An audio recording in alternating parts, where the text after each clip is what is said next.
میں خود تو بانجھ تھی لیکن دوسری عورتوں کے بچے پیدا کرتی تھی۔ ایک دن ایک بہت ہی خوبصورت اور کم عمر لڑکی درد سے کراہتی ہوئی میرے پاس آئی۔ تھوڑی دیر بعد اس کا ایک خوبصورت سا بیٹا پیدا ہوا۔ اس بچے کو دیکھتے ہی پانے کی خواہش ہوئی۔ میں نے فوراً وہ بچہ چھپا دیا اور اس لڑکی سے بولا کہ آپ کا بچہ مرا ہوا پیدا ہوا۔ یوں میں اس بچے کو گھر لے آئی۔ جب وہ جوان ہوا تو ایک دن وہ ایک لڑکی کو گھر لے آیا اور جیسے ہی میں نے اس لڑکی کو دیکھا تو میرے سر پر آسمان گر پڑا، کیونکہ وہ تو اس کی۔ میرا نام اریبہ ہے۔ مجھے شروع سے ہی شوق تھا کہ میں میڈیکل پروفیشن میں جاؤں، ڈاکٹر بنا میرا خواب تھا، اور یہ کوئی ایسا خواب نہیں تھا جو پورا نہ ہو سکتا۔ میرا تعلق امیر خاندان سے تھا۔ میں آرام سے MBBS کر سکتی تھی۔ FSC کے بعد بابا نے میرا داخلہ نشتر کالج میں کروا دیا۔ یوں 4 سال پڑھائی اور 1 سال ہاؤس جاب کر کے میں گھر واپس آ گئی۔ بابا نے میرا شوق دیکھتے ہی مجھے اپنا ذاتی کلینک کھول دیا، جیسے پا کر میں بھی بہت خوش ہوئی۔ جلدی اس کا سارا کام بھی مکمل ہو گیا اور اب میں باقاعدہ اپنے کلینک کو وقت دیتی۔ 1-2 سال میں وہ بھی چل پڑا۔ اب اگر کچھ باقی تھا تو وہ میری شادی تھی۔ باقی جو چاہا تھا وہ مجھے مل گیا۔ اب وہ میرے لیے رشتہ دیکھ رہے تھے، لیکن جب زندگی کے ہر کام میں میری مرضی پہنچی تھی اور وہ کام بھی مجھے کرنا تھا تو اس میں بھی میری رائے ان کے لیے مان ہی رکھتی تھی۔ آج جب میں کلینک سے واپس آئی تو انہوں نے مجھ سے براہ راست بات کی کہ مجھے کیسا رشتہ چاہیے۔ اب یہ بات بتانے کی تو ضرورت ہے نہیں اپنی بیٹی کو کہ ہم اس کے لیے رشتہ دیکھ رہی ہیں۔ رضیہ کو میں نے رشتہ کے لیے کہہ دیا، لیکن ہم تم سے بھی رائے لینا چاہتے ہیں۔ تمہیں کیسا لڑکا پسند ہوگا؟ آخر زندگی تو تم نے ہی اس کے ساتھ گزارنی ہے، اس لیے فیصلہ بھی تمہارا ہی ہونا چاہیے۔ میں نے کہا کہ بابا مجھے آپ لوگوں پر پورا یقین ہے، آپ اور ماما وہی پسند کریں گے جو میرے لیے بہتر ہوگا، اس لیے میری ایسی کوئی بھی خاص ڈیمانڈ نہیں ہے۔ لیکن ایک بات ہے جو میں کہنا چاہوں گی، اور وہ یہ کہ اگر آپ کو کوئی لڑکا اچھا لگے میرے لیے اور وہ غریب ہو تو یہ جان کر اسے نظر انداز بالکل مت کیجیے گا، کیونکہ کماتا میں اتنا لیتی ہوں کہ ہم دونوں کا گزارا آرام سے ہو جائے گا۔ لیکن میرا خیال اور مجھے عزت دینے والا کوئی مل جائے تو مجھے اور کیا چاہیے؟ اللہ کا دیا تو سب کچھ ہے میرے پاس۔ اپنی طرف سے میں نے ان کو بالکل مطمئن جواب دیا تھا اور ان کے چہرے سے لگ رہا تھا کہ ان کو واقعی کوئی لڑکا پسند تھا، لیکن اسے غریب جان کر وہ اسے منع کرنے والے تھے۔ لیکن میرے جواب سے ان دونوں نے خوشی سے ایک دوسرے کو دیکھا تھا اور میرا اماں ماتھا چوم کر مجھے ڈھیروں دعائیں دی۔ دونوں کمرے سے چلے گئے۔ میں بھی صبح کی تھکی اب کچھ آرام کرنا چاہتی تھی، اس لیے فریش ہوتے ہوئے میں سکون سے ہو گئی۔ رات 2 بجے کا وقت تھا جب مجھے ایمرجنسی کلینک جانا پڑا۔ بہت وجہ کا کیس تھا جس کا شوہر میرے سامنے رحم کی بھیک مانگتے گر پڑا کہ میں اس کے بچے کو بچا لوں۔ مجھے بھی اس پر ترس آ گیا، اور ہمارا کام ہی ایسا تھا۔ اکثر جب رات میں کوئی بھی نزدیک ڈاکٹر نہ ملتی تو ایسے ہی رات میں مجھے جانا پڑتا۔ جلدی سے میں بھی چلی گئی۔ وہاں جا کر جب میں مریض کو چیک کیا تو پتہ چلا کہ انہوں نے کوئی پہلی رپورٹ نہیں کروائی تھی، بس منہ سے ہی بول کر بتا رہے تھے ہمارے پوتے کو بچا لو۔ یہ دادی کی آواز تھی، میرے بیٹے کی زندگی آپ کے ہاتھ میں ہے، آپ اسے بچا لیں، میں آپ کی پیر بھی پکڑنے کو تیار ہوں۔ یہ خاتون کے شوہر میں کی آواز تھی۔ ان سب میں جو بات مجھے عجیب لگی تھی وہ سب ٹرکے کے بارے میں ذکر کیا کرتے تھے۔ ان کو پہلے سے ہی پتہ تھا کہ خاتون بیٹے کو جنم دینے والی ہے، تب یہ سب اتنا پاگل ہو رہے تھے۔ اگر بیٹی ہوتی تو آرام سے بیٹھ کر انتظار کرتے کہ یہ سب ختم ہو اور وہ لوگ یہاں سے جائیں۔ ایسے بہت سے کیسز میں ہو چکا تھا۔ میں نے ان کو باہر بھیجا اور خود خاتون کی طرف بڑھی، اس کا چیک اپ کرتے ہوئے الٹرا ساؤنڈ کیا اور اسے دیکھتے ہوئے اس کا کیس کروانے لگی۔ جب میں فارغ ہوئی تو اسے بے ساختہ اس عورت نے اٹھتے میرے ہاتھوں کو اپنے ہونٹوں سے لگا لیا۔ بہت شکریہ آپ کا ڈاکٹر صاحب، اگر جب آج یہ بچہ مر جاتا تو میرے شوہر مجھے اور میری بچے کو مار دیتا۔ اس نے مجھے پہلے ہی کہا تھا اس بار لڑکا نہ ہوا تو میری خیر نہیں، لیکن جب کسی کلینک سے اس کو خوشی ملی کہ میرا بیٹا ہونے والا ہے سب سے پہلے بہت خیال رکھتا۔ لیکن اب جب میری ساس نے غصے میں مجھے مارا تھا تو میرا شوہر وہیں تھا۔ میری حلیہ دیکھ کر وہ پاگل ہو رہا تھا، میرے لیے نہیں بلکہ میرے بچے کے لیے۔ بیٹا پیدا ہونے والا تھا، اس بات پر دونوں کی بحث بھی ہوئی تھی، لیکن پھر جلدی سے وہ مجھے لے کر گھر سے نکل گئے اور سارے راستے یہی کہتے رہے کہ اگر بچے کو کچھ ہوا تو مجھے اور میری چاروں بچوں کو جلا کر مار ڈالیں گے اور خود سری شادی کر لیں گے۔ اس کی باتیں سنتے ہی میرے تو رونگٹے کھڑے ہو گئے۔ اگر بیٹی پیدا ہو رہی ہے تو گناہ کیا ہے؟ عورت کا یہ قصور ہوتا ہے، اور اگر بیٹا ہو رہا ہو تو انعام بھی اور سارا کریڈٹ شوہر کو۔ کیا یہ سب اس کے بس میں تھا؟ بیٹی تو رحمت ہوتی ہے، لیکن اس نے اسے زحمت ہی بنا دیا۔ میں نے اسے دلاسا دیا اب تم خوش ہو جاؤ اور ساری باتیں بھول جاؤ، اب تمہارا شوہر تمہارے ساتھ صحیح رہے گا۔ لیکن ایک بات یاد رکھنا، اگر تم خود ہی چپ چاپ یہ سب برداشت کرو رہے گی تو اس کی ہمت اور بڑھے گی۔ اس لیے خود کے لیے آواز اٹھانا سیکھو۔ تو اس عورت نے روتے ہوئے کہا، نہیں میڈم جی، ہم کچھ نہیں کر سکتے، ہم غریب ہیں، ماں باپ فوت ہو چکے ہیں اور پڑھ ہیں، اگر طلاق ہو گئی تو کیسے بچوں کو پالو گی؟ میں خاموش ہو گئی اور کہا، اچھا چلو چپ ہو جاؤ، انشاءاللہ اب سب ٹھیک ہو جائے گا۔ اس کی باتیں سوچتے ہوئے میں گھبرا گئی اور گھر چلی گئی۔ اس کی باتوں کو سوچتے سوچتے میں لیٹ گئی اور دعا یہی تھی کہ میرا مستقبل اچھا ہو اور ایسا کوئی سین نہ ہو، یہی آخری سوچ تھی، اور پھر میں سو گئی۔ صبح اٹھتے ہی کلینک جانے کے لیے تیار ہوئی، جب امی نے جانے سے منع کر دیا اور کہا کہ بیٹا کچھ لوگ دیکھنے کے لیے آ رہے ہیں، اس دن میں کلینک نہیں گئی۔ کمرے میں آتے کپڑے تبدیل کیے اور امی کے ساتھ کچن میں آ گئی۔ دوپہر ہوئی اور وہ لوگ بھی آ گئے۔ مجھے دیکھ کر پہلی نظر میں ہی پسند کر لیا۔ لڑکا بھی دیکھنے میں سیدھا سادہ تھا۔ یوں ہمارا رشتہ پکا ہوا۔ لڑکے کی امی گاؤں میں رہتی تھی جبکہ لڑکا یہاں پر جاب کرتا تھا، مہینہ میں خرچ بھیج دیا کرتا تھا۔ لڑکے کی ماں بہت خوش نظر آ رہی تھی، کیوں نہ پڑھی لکھی اور ڈاکٹر بہو ملی تھی جو اچھا خاصا کما بھی لیتی ہے۔ وہ دیکھنے میں بھی صحیح لگ رہی تھی، بس عادتیں تھوڑی عجیب تھی۔ مجھے لگا ان کو زیادہ خوشی اس بات کی ہے کہ میں ڈاکٹر ہوں۔ خیر مجھے اس سے کوئی سروکار نہیں تھا، وہ کیا سوچتی ہیں کیا نہیں، کیونکہ مجھے تو زندگی اپنے شوہر کے ساتھ گزارنی تھی، اس لیے میں مطمئن تھی۔ شادی کی تاریخ رکھ دی گئی تھی اور یوں میں شادی کر کے یاسر کے ساتھ ان کے کرائے کا فلیٹ میں آ گئی تھی۔ شادی کے بعد شروع کے دن تو میری ساس میرے پاس ہی رکی تھی، ہر طرح سے میرا خیال رکھتی تھی، لیکن ایک ہفتے کے بعد وہ بھی چلی گئی۔ میں نے کام والی ماسی رکھ لی۔ ہم صبح دونوں کام پر جاتے، شام کو گھر واپس آتے تھے۔ ماسی میں نے اپنے گھر سے ہی رکھی تھی، جو کافی عرصے ہمارے ساتھ رہی تھی، اس لیے ان پر پورا یقین تھا کہ وہ دھوکہ نہیں دے گی۔ میرا شوہر واقعی بہت مجھے عزت اور محبت کرنے والا ثابت ہوا تھے، ہر طرح سے میرا خیال رکھتے تھے۔ میں ان کی ساتھ بہت خوش رہنے لگی تھی۔ ایک سال بعد ہم دونوں نے مل کر شہر کے بیچ موجود بلڈنگ میں ایک فلیٹ خرید لیا۔ ہم دونوں بہت خوش تھے، لیکن اب ایک کمی سی محسوس ہونے لگی تھی، اور وہ یہ تھی کہ مجھے اولاد نہیں ہو رہی تھی۔ میں نے اپنا پورا چیک اپ کروایا تھا، اپنے شوہر کے بھی کروایا، کئی علاج بھی کیا، لیکن کوئی فائدہ نہیں ہوا۔ ہم دونوں میں کوئی کمی نہیں تھی، اس کے باوجود بھی ہمیں اولاد کی خوشی نصیب نہیں ہو رہی تھی۔ شاید یہ کوئی ہمارا امتحان تھا یا پھر اللہ ہمارا صبر دیکھنا چاہتا تھا۔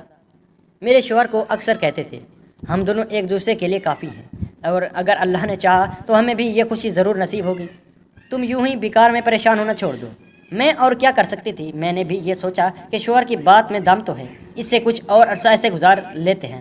اب تو شادی کو 9 سال ہو چکے تھے، میری ساری امیدیں ٹوٹ چکی تھیں، میں مایوس ہو چکی تھی۔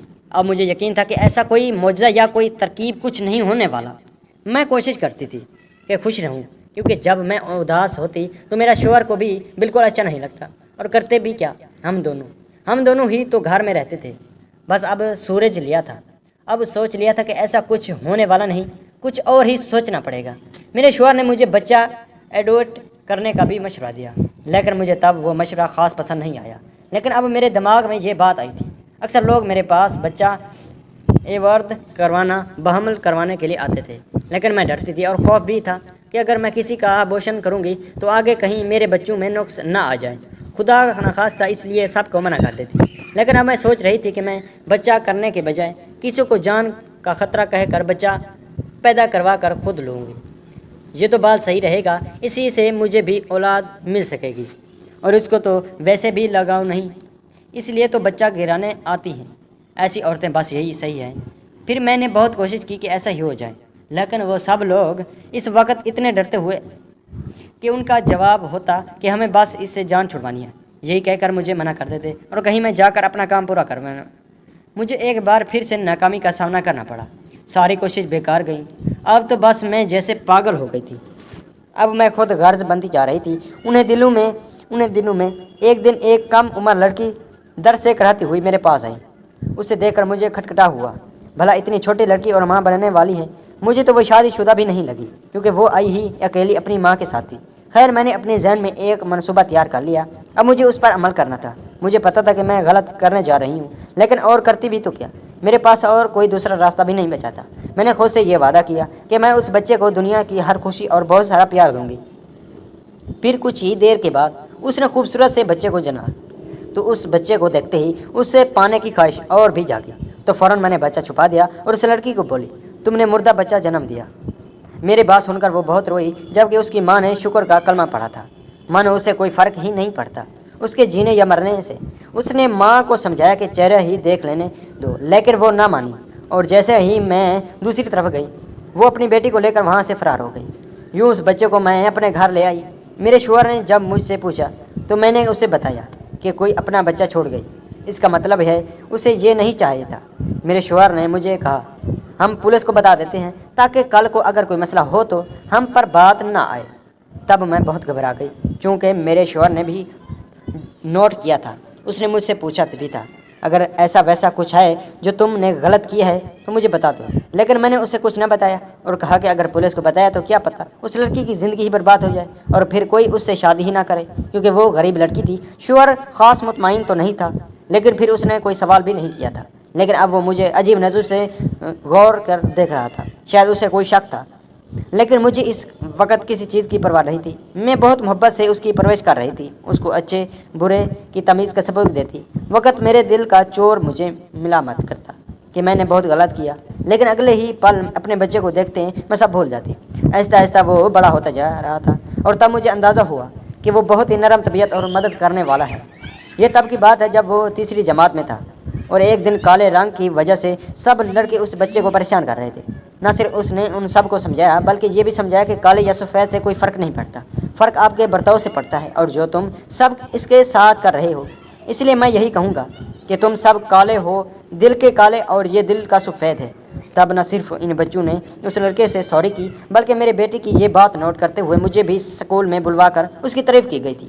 میرا شوہر جب مجھے اس پر اتنی ممتلا ڈالتے دیکھا تو خوش ہوتا کہ ایک بچہ ہونے سے بچ گیا، بلکہ اس سے اتنی محبت کرنے والی فیملی بھی مل گئی۔ یہ بھی اللہ کی قدرت ہے۔ اس کی بات سن کر بھی سراج اپنی جگہ چور سی ہو جاتی تھی۔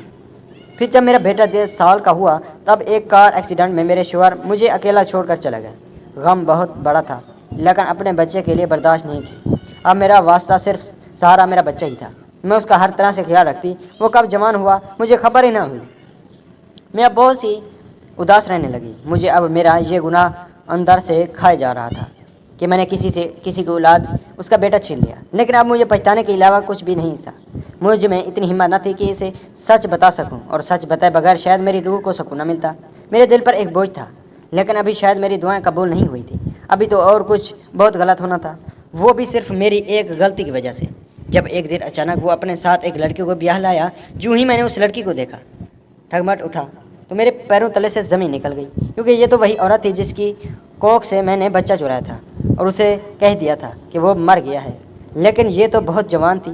تو کیا اس کی بیٹی تھی اور اس کا بیٹا اپنی ہی بہن سے بیاہ کر کے آیا؟ یہ کیسا گناہ کیا مجھ سے؟ میں نے فوراً یہ سب کرنے کی وجہ پوچھی تھی۔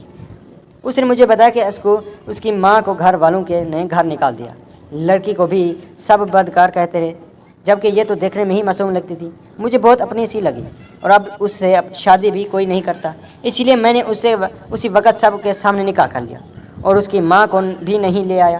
میں نے صحیح کہا، ماں تم مجھے اس کی ماں سے ملواؤ، اسے اندر لے کر آؤ، مجھے اسے دیکھنا ہے۔